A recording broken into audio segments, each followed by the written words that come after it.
Alhamdulillahi Rabbil Alamin. Wassalatu wassalam ala syarafil anbiya'i wal mursalin wa ala alihi wa sahbihi ajma'in. Subhanaka la ilma lana illa ma 'allamtana innaka antal alimul hakim. La hawla wa la quwwata illa billahil aliyyil azim. Rabbi shrah li sadri wa yassir li amri wahlul 'uqdatam min lisani yafqahu qawli. Allahumma iftah 'alaina bi futuhil 'arifin bik. اللهم اجعلنا من الذين يستمعون القول فيتبعون احسنه. اللهم علمنا بما جهلنا وانفعنا بما علمتنا وزدنا علما نافعا يا رب العالمين. قال الشيخ مصنف رحمه الله تعالى ونفعنا به وبعلومه في الدارين amin. Kita di muka surat 38 di bawah sekali itu rasanya. Kata musannif, wa idza tasaddaina li raddi madhhabil mubtadi'ati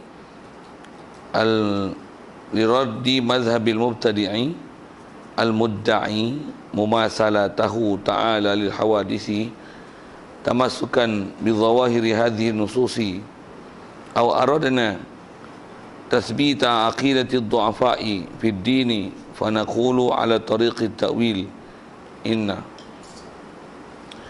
Hadirin sekalian, pertama sekali marilah kita rasakan syukur dan terima kasih kepada Allah Ta'ala. Kesyukuran pertama sekali nikmat hidup yang masih Allah Ta'ala beri. Syukur kita dapat Islam, mak ayah kita Islam, maka Islamlah kita. Lebih-lebih lagi syukur kita yang Allah Ta'ala tak jadikan kita dalam keadaan Islam hanya baka dan keturunan saja, tapi dimudahkan kita, dilorongkan kita ke majlis ilmu. Dengan ilmu-ilmu tersebut yang kita belajar, yang Allah Ta'ala fahamkan kita, dapat kita membenarkan semua ajaran yang dibawa datang oleh Nabi kita Muhammad sallallahu alaihi wasallam.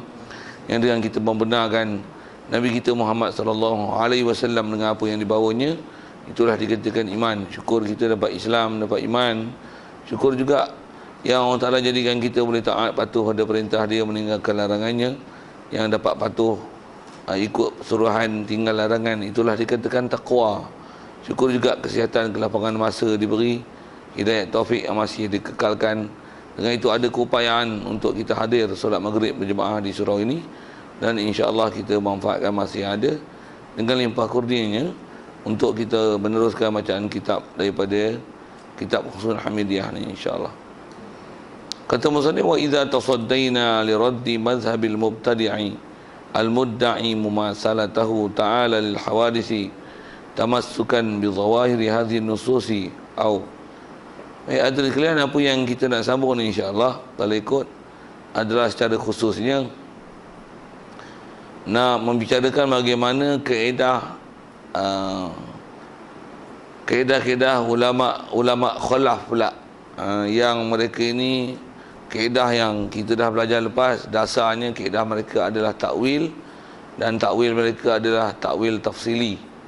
Jadi yang lepas kita dah belajar bagaimana kaedah ulama khalaf yang dasarnya, prinsipnya dinamakan takwil ijmali, ataupun dengan bahasa lain tak ditakwil. Jadi tak takwil maksudnya tak takwil tafsili. Dengan apa kaedah yang lepas, antaranya mestilah makna yang terjemahan zahir itu tak dipakai.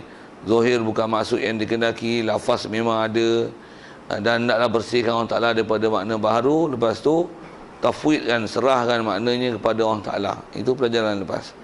Jadi insya-Allah kita nak masuk ni kepada istilahnya dipanggil ulama-ulama khalaf, yang kaedahnya takwil tafsili. Jadi kita nak lihat ni bagaimana nak mentafsirkan, nak huraikan dengan kaedah bahasa, dengan kaedah akal, untuk mensabitkan makna yang sepatutnya dinisbah ke Allah Ta'ala dengan kaedah ulama khalaf itu.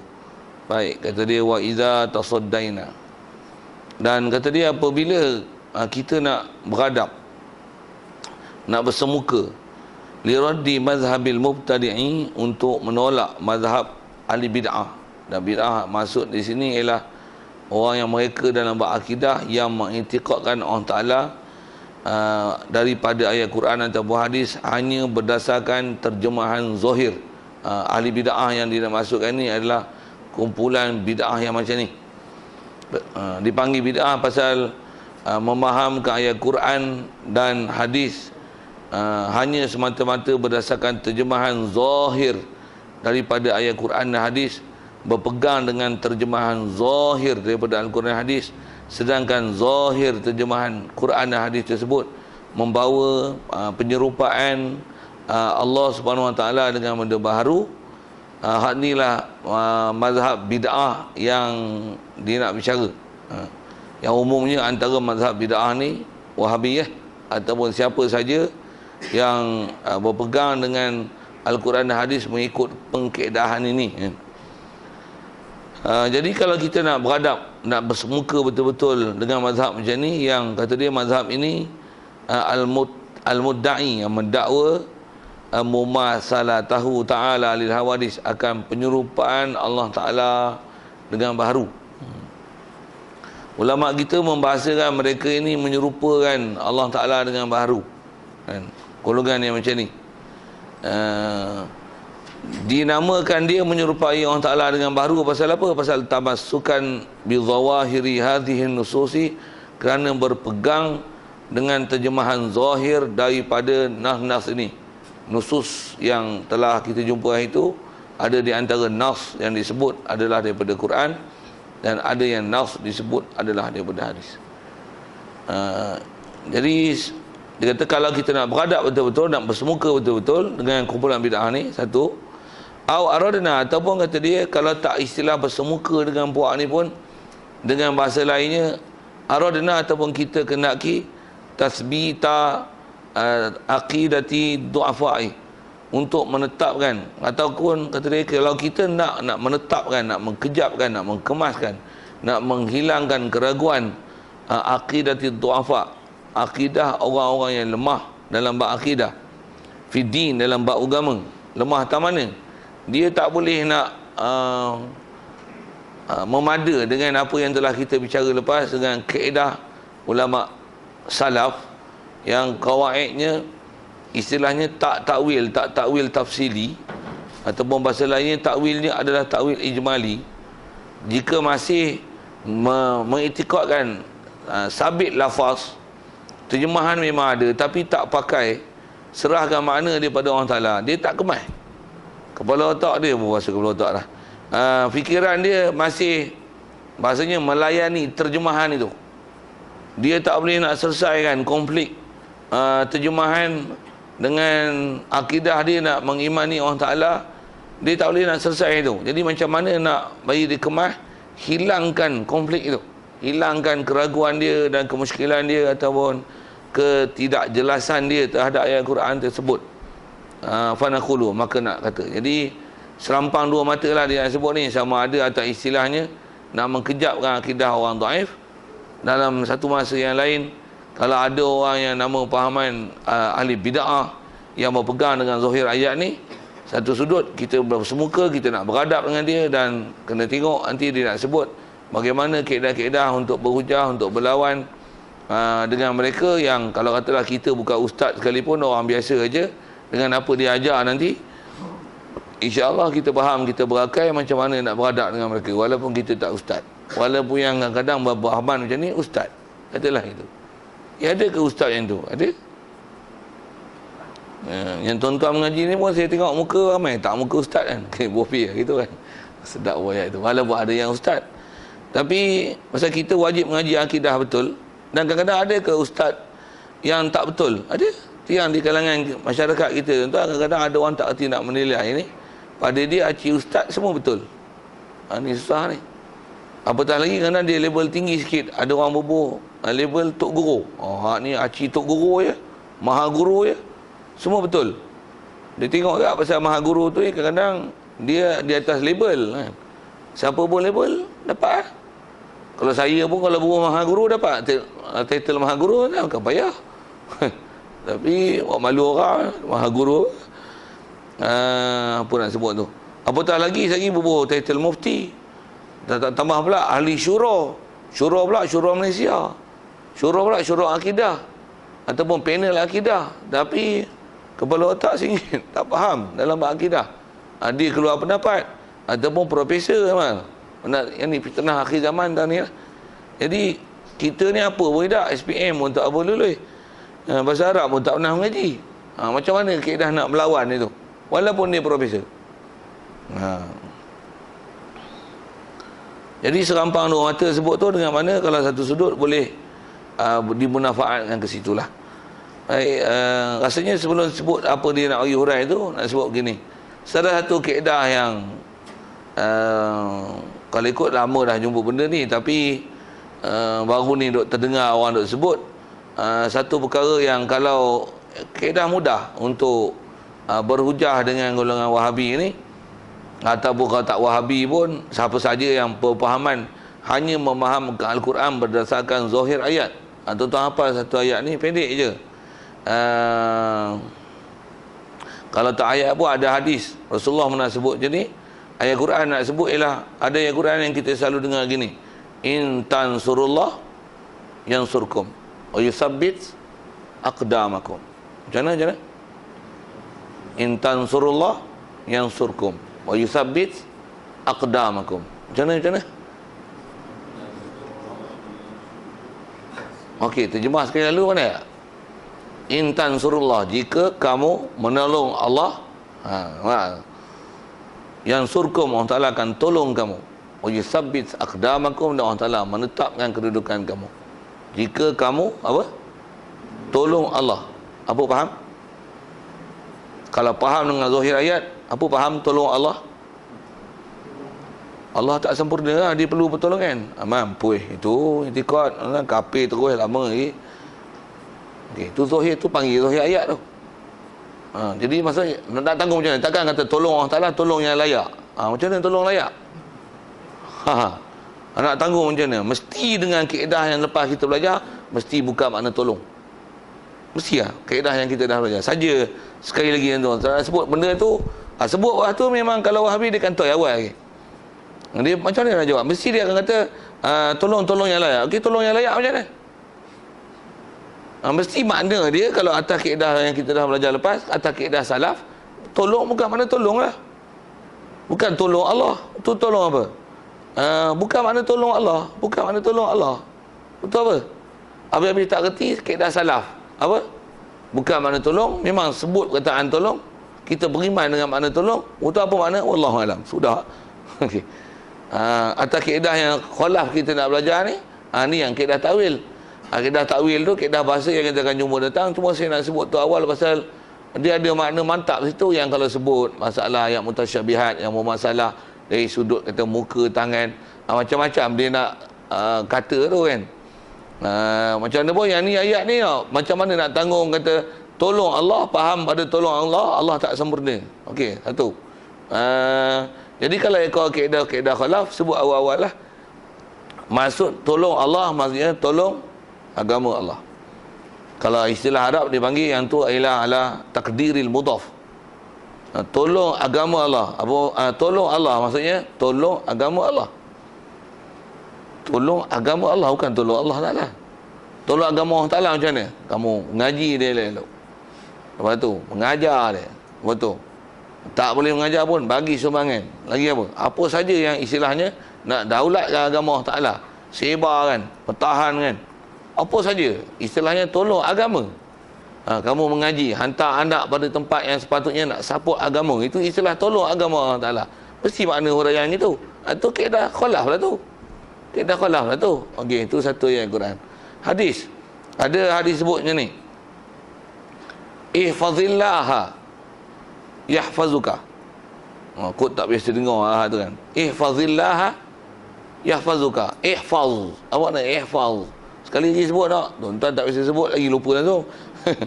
Ihfazillaha yahfazuka.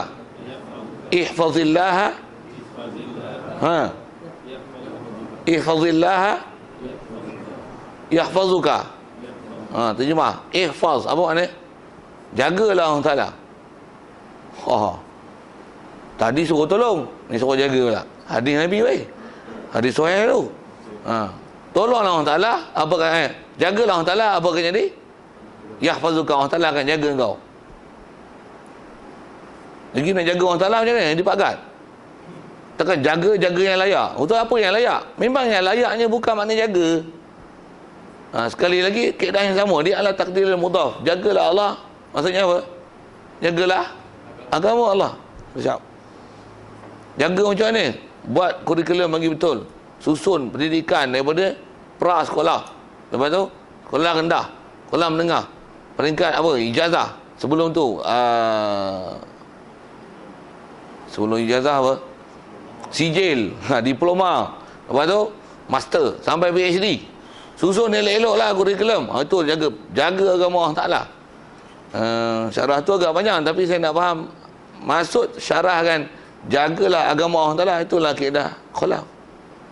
Dan atas orang yang kata jaga-jaga yang layak, kalau dia kata gini, itulah mana yang layak, itulah teman nak khabar awal lagi. Itulah mana yang selayaknya. Apa dia? Bukan mana tolong. Bukan mana tolong. Pasal golongan macam ni memang kalau kita hujah-hujah dia, sagi kata dia mana dia, itulah pasal itulah mana yang layak. Jadi maksudnya dia mengiktiraf lah kaedah salaf dan khalaf mengikut Abu Hasan Asy'ari dan Abu Mansur Maturidi.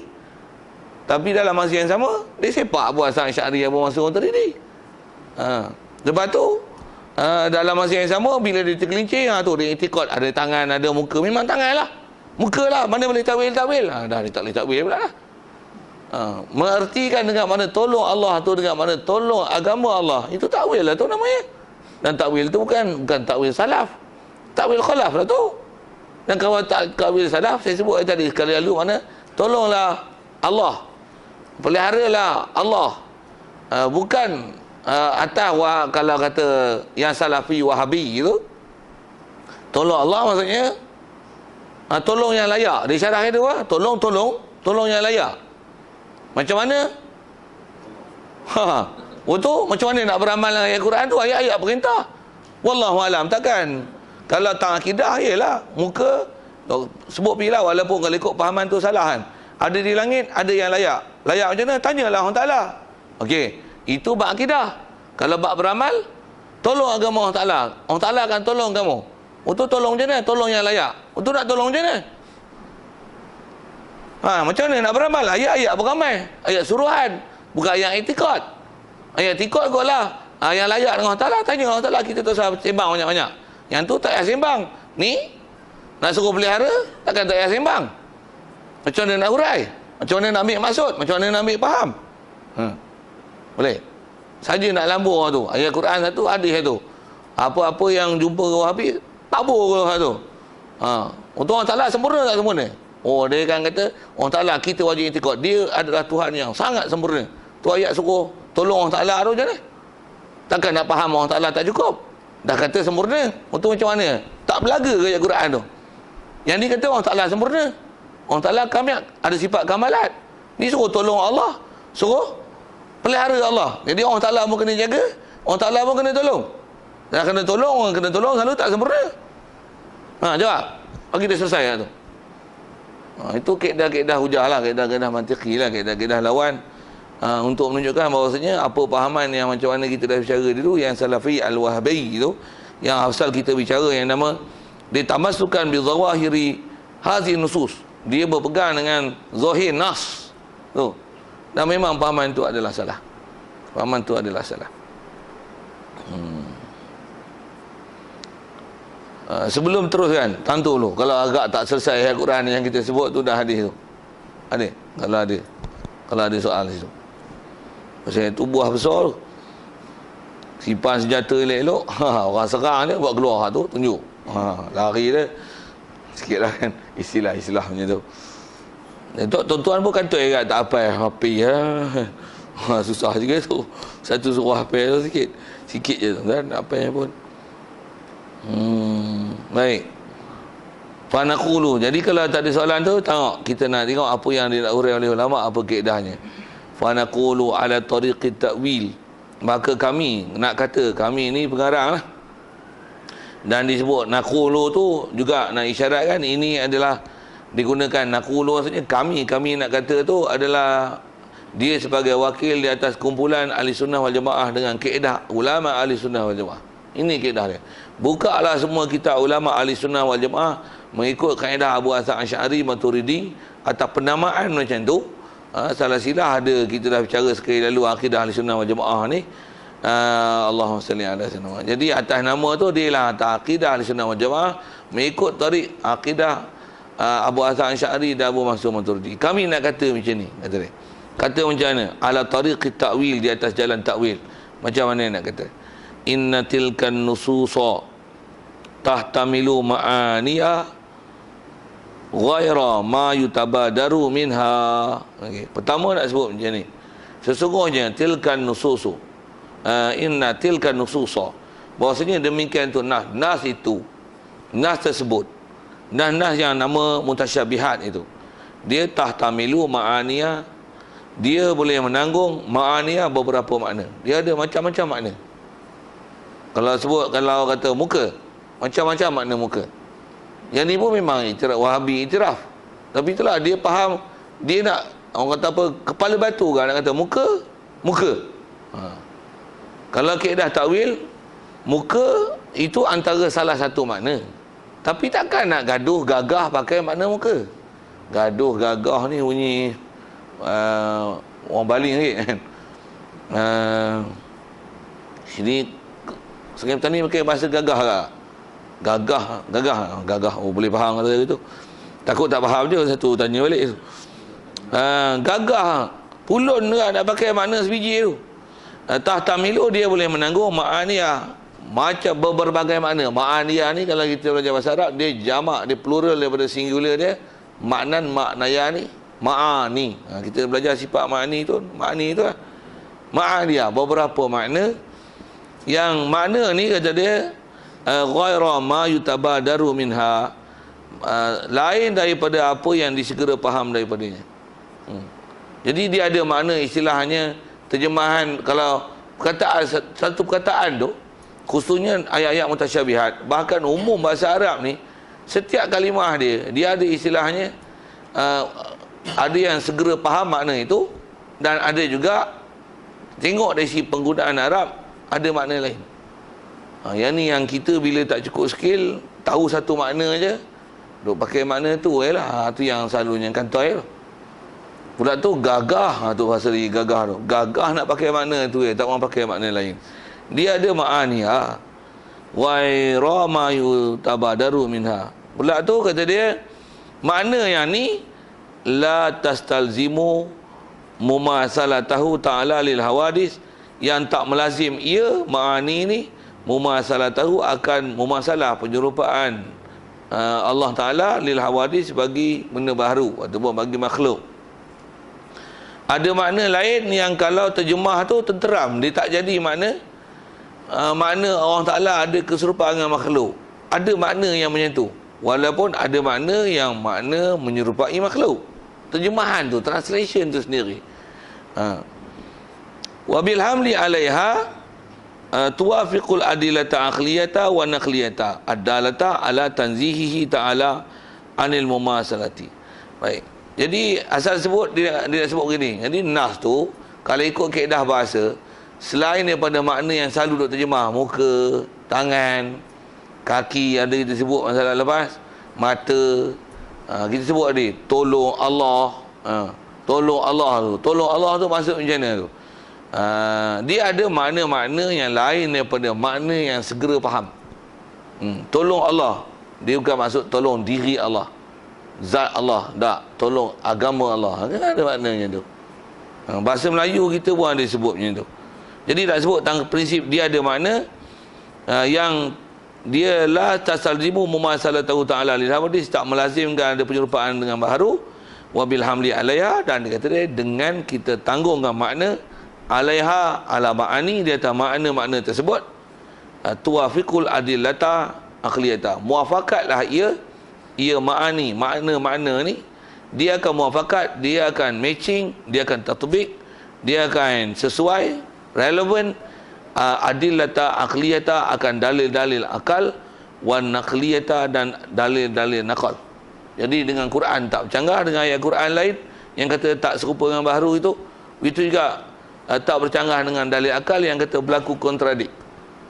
Yang ni kata tak serupa, yang ni terjemah di atas, mengisi ruang, berehat, duduk. Buat boleh pelik mana gitu. Lagi mana muka, mana tangan, mana kaki. Awak bagi makna-makna gitu.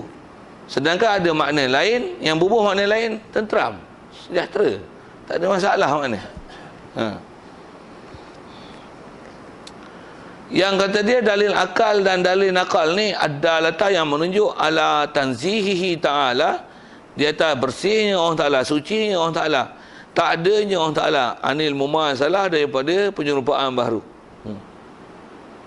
Dia sebut tentang prinsip dia. Jadi kaedah nak selesaikan masalah takwil, istilah nama takwil tafsili itu, nak sebut prinsipnya itu. Bukankah selain daripada makna yang sering diterjemah tu ada makna lain? Kalau katalah, kalau tanya golongan yang macam ni lah, yang dikata ahli bid'ah macam ni, kalau dia tak ada makna tu saja, macam lah, bodoh. Oh, itu yang mula-mula jahil, stupid fellas. Mula tu stubborn pula tu, degil nak mampus, keras kepala, tak mau. Mula tu pandang ni kata bodoh sombong, dah lah bodoh sombong pula, tak dengar pendapat orang. Ulama dah selesaikan, gedi-gedi tak pakai pendapat dia juga. Mula tu menyebabkan akidah jadi masalah. Bubuh tu pula gaduh kat muka-muka yang layak, gaduh nak pakai mana muka yang layak, muka yang layak.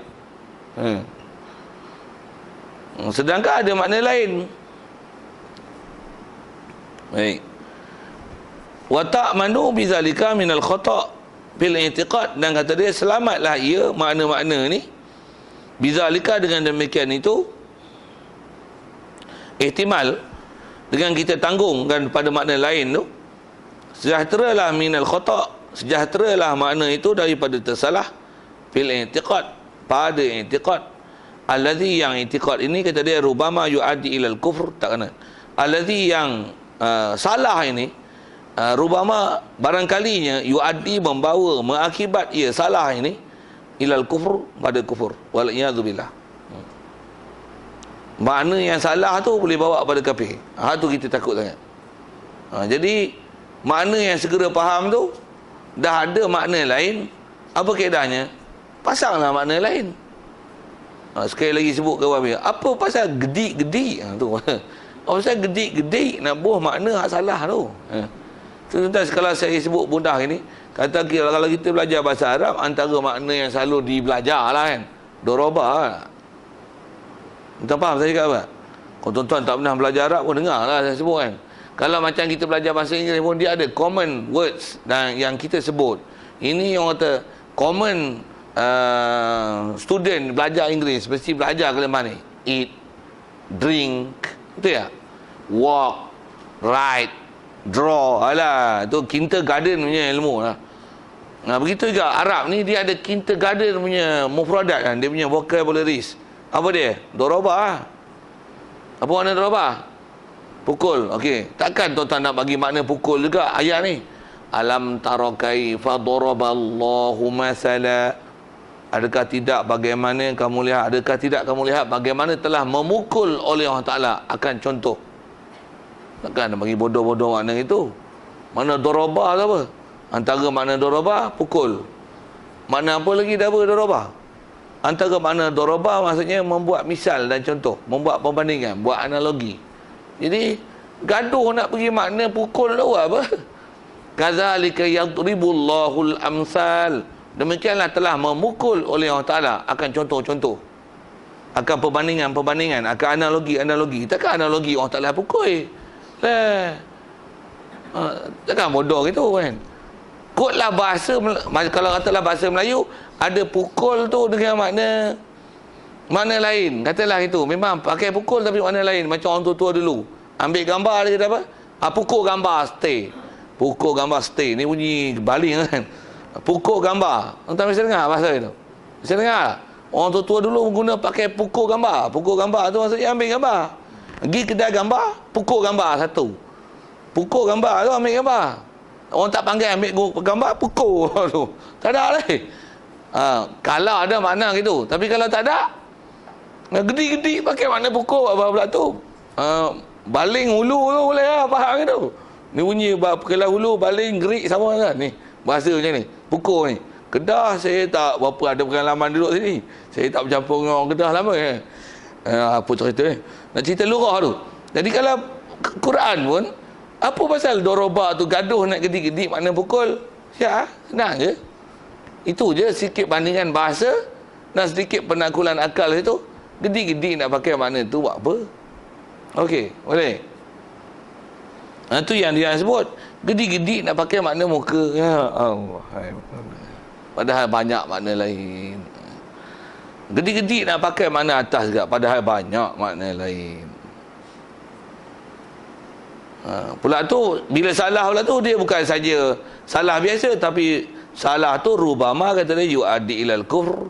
Barangkalinya boleh membawa kepada kufur. Kufur ni, hukum ni murtad.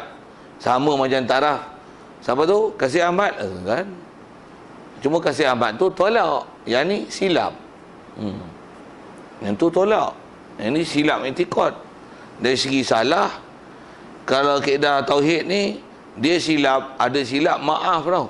Ada silap tak maaf. Kalau istilah silap dalam bab common knowledge, tak maaf. Maksud bahas akidah. Satu ulama, bila yang ni termasuk dalam orang kata dia common knowledge, common sense dalam bab ketuhanan, kesilapan dia pula adalah besar. Tu yang ulama bahas satu-satu tu. Tu yang bila Wahabi dia mempeloporkan pahaman-pahaman ayat-ayat ni, faham secara lahiriah, secara zahir saja.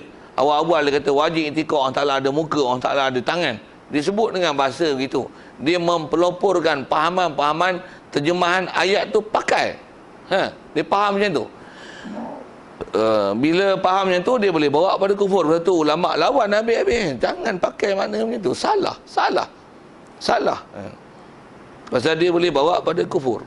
Waliyazubillah. Okey, prinsip disebut macam tu.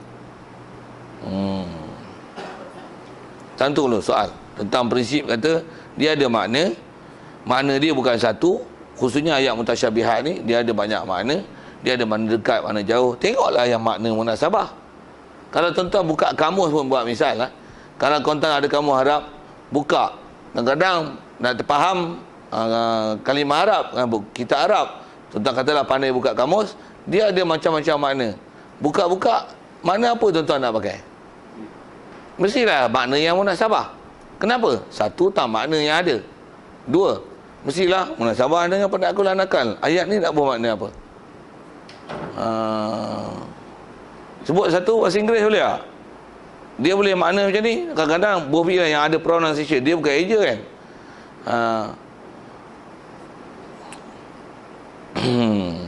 Apa dah sebut? Lambat sikit tak pergi contoh.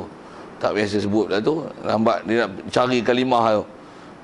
Scan lambat sikit lah. Nak kata cari satu kalimah yang gaduh pergi bubuh makna tu. Buat apa? Padahal ada makna lain. Tengok munasabah lah kan. Lambat sikit.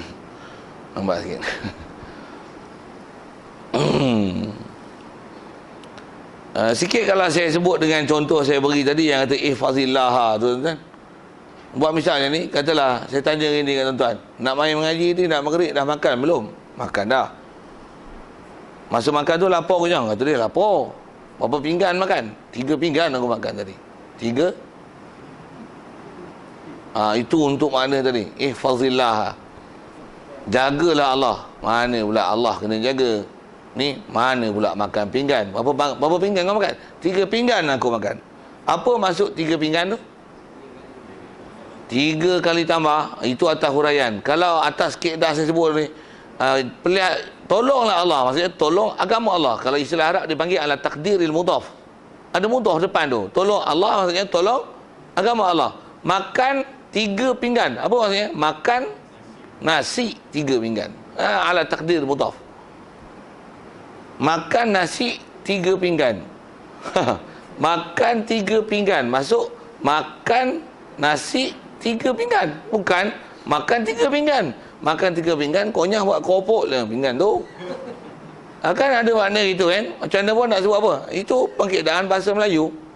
Ini pengkaedaan bahasa Arab.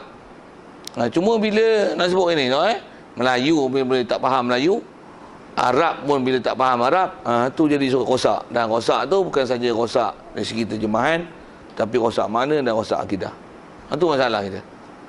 Itu masalah kita. Jangan tak tahu tuan-tuan, orang zaman ni memang banyak bahasa-bahasa dulu dia tak faham. Tambah kita guna bahasa-bahasa macam tu. Minum kopi, kalau orang tua-tua dulu apa? Makan kopi dulu, makan kopi. Disebut makan kopi. Zaman lah ni kalau dengar, apa tak orang tu sebut makan kopi buat tu standard. Padahal itu bahasa orang tua-tua dulu. Makan kopi, pukul gambar. Apa lagi? Menyorok dulu. Tu lagi black-black tu yang tak faham. Tambah pun jalan tat pekan nat. Tu. Jalan tat. Mana jalan pergi buat kuih tat lah. Apa tu? Mepek tu kan. Lah jalan tat. Ta tu je tat. Pasal tu nat. Cukup. Nak cerita lura-lura bahasa tuan-tuan. Yang ni yang kata bila Melayu tak faham Melayu, Arab tak faham Arab. Yang ni. Walaupun orang kata, dia orang ni ulama-ulama Melaka takkan tak faham. Yang tu yang kita bicara tu. Dia tak faham tu kita kelahi tu. Ada orang kata, dia orang ni ulama besar apa? Dah salah tak ulama kan? Pasal yang di kayu ukur, kebolehan kayu ukur ni yang kita nak bicara ni pasal sikit kalau bicara. Kenapa kena bicara? Pasal bab ni ada istilah common sense, common knowledge yang tu saya kata walaupun kita tak ustaz, yang tu ustaz tuan keluar mengaji lurah. Balik Mesir, balik Jordan, balik Mekah, balik Madinah, balik mana lagi? Balik Syria, balik negara Arab lah. Ambil bahagian lurah. Tapi saya syarah akidah salah. Dan nak kata ni tengok, tak mustahil walaupun dia ngaji lurah, bila dia faham dengan pahaman macam tu, balik Malaysia dia syarah akidah salah. Pasal dia telah diajar dengan akidah yang salah, dia balik dia ajar akidah yang salah. Walaupun dia ngaji lurah. Ataupun kalau memang tambah ngaji lurah, tak pernah ngaji akidah, dia pakai lurah dia lah. Itu yang ada orang tafsir Quran pun salah kan tak? Sikit saya nak sebut. Masih saya nak bicara terjemahan zahir. Maksudnya translation word by word. Pakai tu kafir, na'udzubillah. Jadi kafir kan. Ayat duha kita sebut wadduha wal-laili idza saja. Antara ayat tu disebut apa? Wa wajadaka dhallan fahada. Dan memang ada orang salah tafsir itu ayat Quran tu. Masyhur dulu dalam radio. Ustaz lah dia orang panggil doktor kan, PhD tu. Dia baca ayat tafsir ayat Quran sampai ayat tu dia kata apa? Wa wajadaka adakah tidak Allah Taala dapati engkau tu Nabi Muhammad dhallan. Apa makna dhallan? Sesat. Adakah tidak Allah Taala dapati kamu dalam keadaan sesat? Fahada. Kemudian Allah Taala bagi kamu petunjuk. Kamu tu kat Nabi Muhammad tu. Ayat tu sambung. Wadduha wal-laili idza saja. Ma wadda'aka rabbuka wa ma qala. Walal akhiratu khairul laka minal ula. Wala sawfa yu'tika rabbuka fatarda. Alam yajidka yatiman fa'awa. Mana yang tu tak apa zahir ayat, mana betul. Adakah tidak Allah Taala dapati kamu dalam keadaan iman, dalam keadaan yatim, kemudian diberi ada orang untuk menjaga kamu, memberi perlindungan pada kamu. Alam yajidka yatiman fa'awa. Lepas tu wa wajada tu dhallam. Kemudian adakah tidak Allah Taala dapati kamu dalam keadaan sesat, kemudian dia bagi petunjuk. Faham sesat tu apa? Kalau memang dia kata memang Nabi Muhammad sebelum dia dapat petunjuk dia sesat pasal dia tercari-cari Tuhan. Dia syarah gitu out, tuan. Maksudnya dia tak faham akidah gila babi. Maksudnya memang bodoh itikad, memang dia tak pernah tengok apa syarahan ulama, apa yang kita kena itikad ke Nabi dan Rasul. Kita wajib itikad. Kalau kita tak tengok ayat Quran tu pun, kita belajar dalam akidah. Macam mana kita wajib itikad kita ke Nabi Rasul macam mana? Wajib berpegang Nabi dan Rasul ni walaupun sebelum jadi Nabi, walaupun dia masih kecil. Wajib itikad Allah Ta'ala maksumkan dia, Allah Ta'ala pelihara dia. Bahasa yang kita pakai maksum. Mereka maksum daripada dosa. Tak ada apa-apa dosa. Jangan kata dosa. Apa-apa nama akhlak buruk yang itu akan menyebabkan jadi tohmah.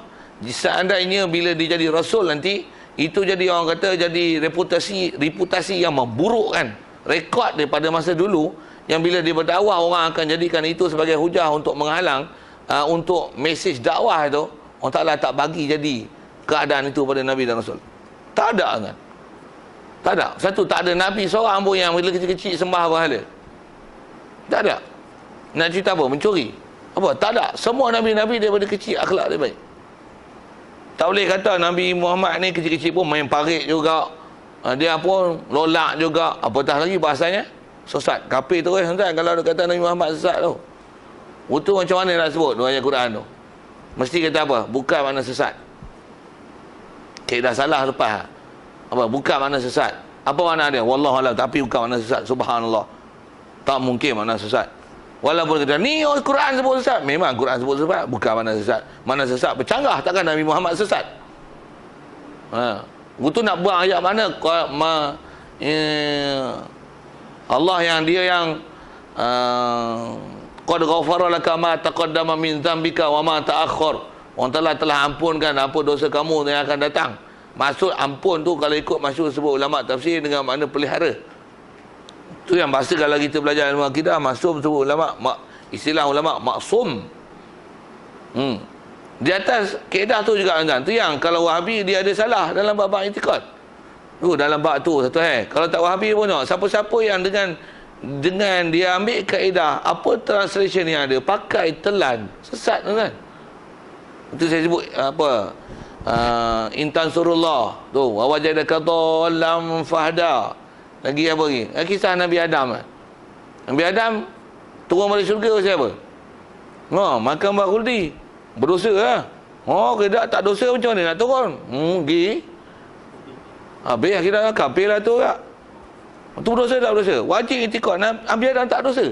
Untuk apa tu dosa tu? Tak dosa. Macam mana tu nak tanggung? Tak tahu aku, tapi dosa ke tak?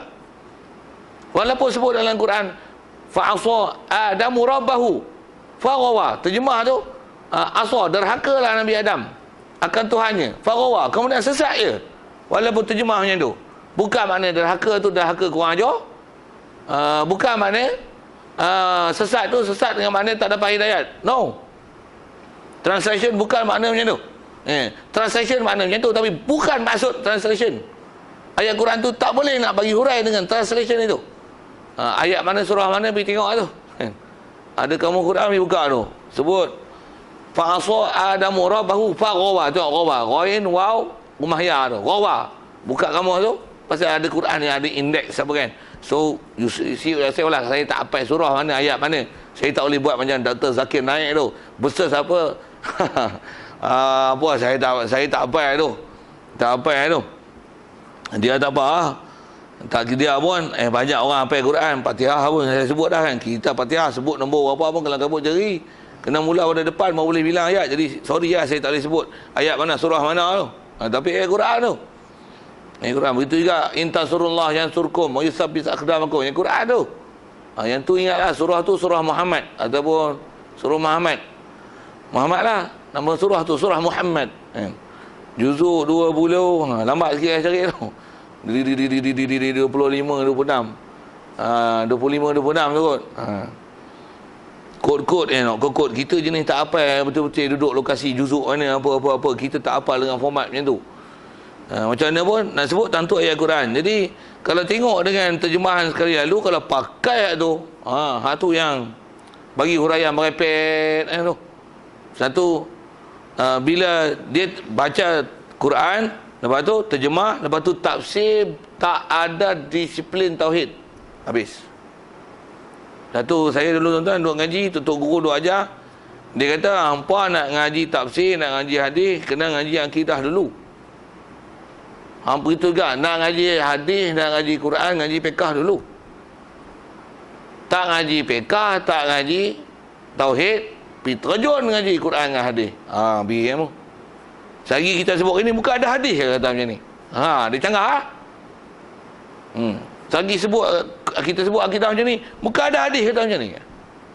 Sehari kata tak ada hadis pun sebut macam ni. Macam kita belajar sifat 20.